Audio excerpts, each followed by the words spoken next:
Hello creative friends and welcome to my channel Day17.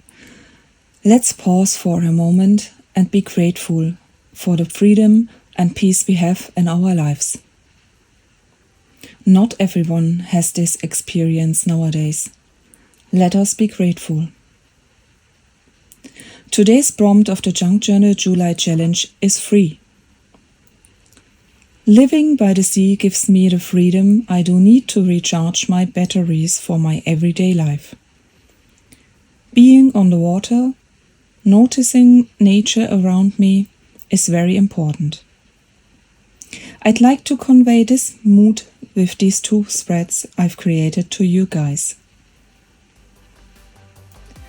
Collecting shells at the beach, wind is playing with my hair, feeling sunshine on my skin, enjoying the little things in life. This is personal freedom for me. What does freedom mean to you?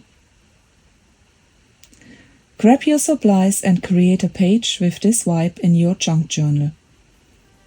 In case you haven't done yet, please like and subscribe to my channel for more creative content. A big thank you to my current subscribers. I really appreciate all your lovely comments. They help me to stretch my creative muscles to do more. Happy creating and see you tomorrow.